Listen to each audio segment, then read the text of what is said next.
Asi sa nám bude ľahko duel hodnotiť, Môže. máte dôležité 3 body, upokojujúce pre vás vo vašej situácii. Áno, my sme tu išli s jasným cieľom, vedeli sme, hráči cítili, o aký zápas ide. Vedeli sme, že to je úplne kľúčový zápas pre domácich a chceli sme aj toto využiť, tento moment, že hráči budú viacej pod tlakom. My sme mali za sebou dobrý zápas v ofenzíve, taký v Senci. Vedeli sme, že sa musíme zlepšiť v defenzíve, ale aj tak sme sa nevyvarovali.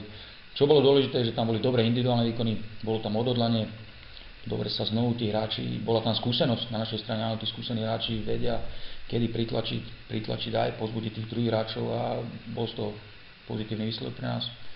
A verím, že ešte do tých ďalších zápasov máme taký cieľ, sme si dali do toho mája a tie víťazstvá ešte nejaké dve by sme chceli vybojovať. Vám asi moc do reči nie je pochopiteľné.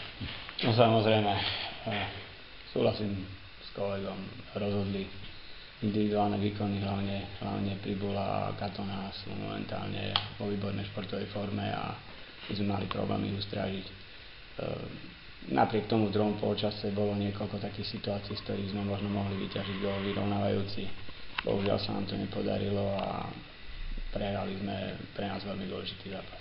Čo k tomu prvému polčasu, tam to naozaj chlapcom vpredu, Tomkovi s Malecom moc nešlo? No, chceli sme skúsiť čosi iné, ako v predchádzajúcich zápasoch dostal príležitosť Malec spolu s Tomkom. Presadzovali sa ťažko, ale nemyslím si, že to bol len problém týchto dvoch, skôr to bol problém toho, že super hral dobre a hlavne niektorí hráči, hosti boli pre nás ťažko zastaviteľní a myslím, že z toho potom pramenila aj taká preváha hostí a šance a to, že my sme vlastne museli viac myslieť možno na defenzívu, jak by sme chceli.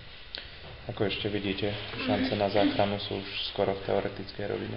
Súhlasím s vami, ale pokiaľ nám tlie nádej, tak sa budeme biť a uvidíme, čo prinesú ďalšie zápasy.